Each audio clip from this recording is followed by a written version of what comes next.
किसको बीच में दे दिया आपने मैंडेट, जो हर पार्टी को धोखा दे के आया है? ये ना कांग्रेस का है, ये ना ये नेशनल कॉन्फ्रेंस का है, ना ये किसी और पार्टी का है, ये तो पलटू राम है, रोज पार्टियां बदलता रहता है। कांग्रेस वालों ने भी फैसला बहुत गलत किया है। कांग्रेस वालों ने कांग्रेस के साथ इंसाफ नहीं किया।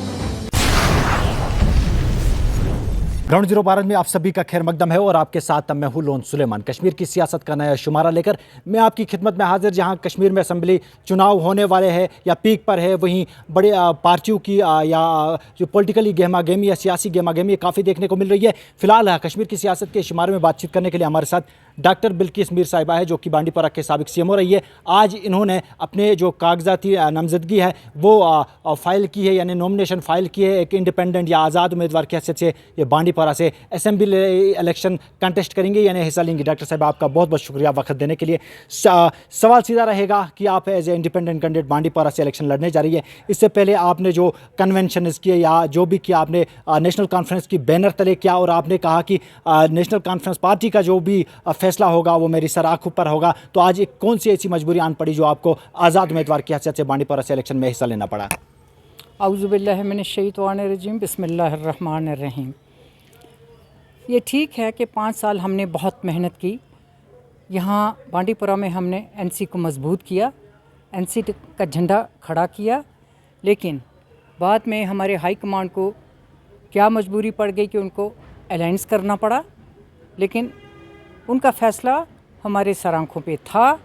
मैंने पहले भी आपको कहा है, उनका फ़ैसला हमें सर आँखों पर है, लेकिन उन लोगों ने कैंडिडेट ऐसा चुन लिया कि जिसकी वजह से जो अवाम है उस कैंडिडेट को चाहती नहीं है। जैसे उस कैंडिडेट ने 6 पार्टियां 6 महीने में बदल की, और अभी रिसेंटली उन्होंने प्रेस कॉन्फ्रेंस भी दी कि मैं आज़ाद खड़ा आ रहा हूँ, मेरा मंशूर ये है, ABC है।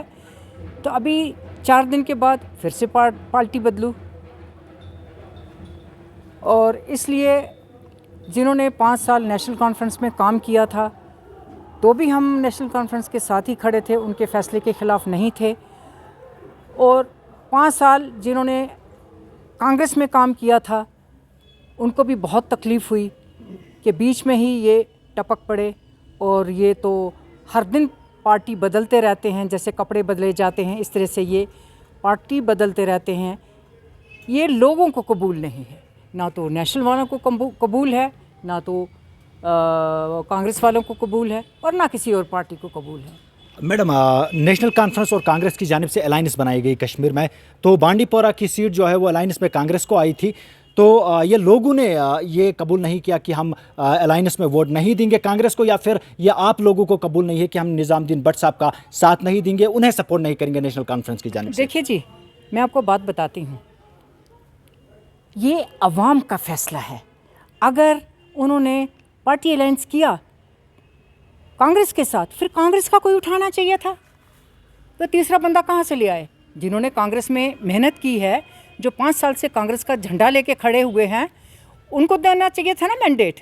ये किसको बीच में दे दिया आपने मैंडेट, जो हर पार्टी को धोखा दे के आया है? PDP को इतनी खैर की है, PDP ने इनके साथ, PDP ने ही इनको उठाया है और उसी को धोखा दे के आया। फिर पीपल्स कॉन्फ्रेंस को धोखा दे के आया, फिर और किसी पार्टी को धोखा दे के आया, फिर आज़ाद उठा, उसमें प्रेस कॉन्फ्रेंस दी, अपना मंशूर बताया, उसको भी धोखा दे के आया। अब आगे बीच में ही कोई बंदा खड़े, आप आ जाओगे बीच में इस पार्टी में, आपको कौन चाहेगा? मुझे ये बताइए, चाहेगा कोई? अगर कांग्रेस निज़ामुद्दीन भट्ट साहब जिनको उन्होंने अभी हाल ही में जो है मैंडेट दिया है, अगर उन्हें नहीं किसी और को उठाते, तो क्या नेशनल कॉन्फ्रेंस, क्या आप यहाँ से सपोर्ट देती कांग्रेस को? बिल्कुल देते, हम बिल्कुल साथ थे। हम तो हमेशा कहते हैं पार्टी के साथ खड़े हैं, जो हाईकमान का फैसला होगा हम उसके साथ हैं। लेकिन अवाम इसको नहीं चाहती, अब क्या करें? मेरे 2 वोट डालने से, ये 4 वोट हमारे घर के डालने से बात नहीं बनती ना। अवाम भी तो चाहिए। जिस अवाम ने मुझे आगे धकेला हुआ है, उस अवाम में आज उसको धोखा दे देती। तो आपका ये कहने का मतलब है कि अवाम के कहने पे आप आज़ाद उम्मीदवार की हैसियत से यहाँ से इलेक्शन लड़ रही है? ये मुझे अवाम ने धकेला है, ये मुझे अवाम ने धकेला है कि डॉक्टर साहब, अगर कांग्रेस का कोई होता तो आपने बोला ही था हम हाई कमांड जो फैसला करेगी हम उसके साथ हैं, और हम भी साथ थे।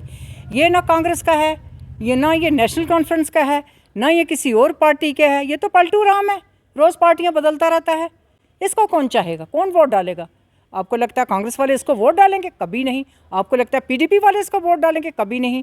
आपको लगता है नेशनल कॉन्फ्रेंस वाले इसको वोट डालेंगे? कभी नहीं। इसको कोई वोट नहीं डालेगा। तो ये अब फैसला ही गलत किया है। ये कांग्रेस वालों ने भी फैसला बहुत गलत किया है। कांग्रेस वालों ने कांग्रेस के साथ इंसाफ नहीं किया। तो मैडम, आपने जो कि आज आज़ाद उम्मीदवार की हैसियत से नॉमिनेशन फाइल की है, तो क्या कुछ मंशूर बनाया आपने बांडीपोरा के लिए? इंशाल्लाह हम तो एक गरीब की आवाज़ बन के उभरे हैं।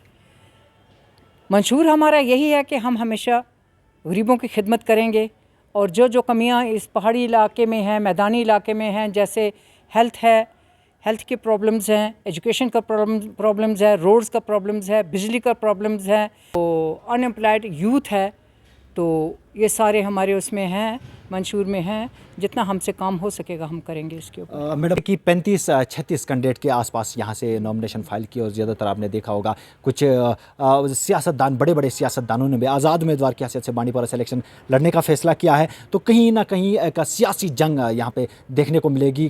खुद को कहाँ पे देखती है? क्या आप इन लोगों का मुकाबला कर पाएंगी? क्या आप यहाँ से जीत हासिल कर पाएंगी? इंशाल्लाह अवाम हमारे साथ है, हमारे हौसले बुलंद हैं, इंशाल्लाह हम जीतेंगे। आखिर में एक सवाल रहेगा कि कल AIP यानी इंजीनियर रशीद साहब को तिहाड़ जेल से 5-5.5 साल बाद रिहाई मिली है। इस फैसले को आप कैसे देखते हैं? क्या फिर से नॉर्थ कश्मीर में वो एक वेव पैदा हो सकती है जो बाकी पार्टियों के ऊपर भारी हो सकते हैं?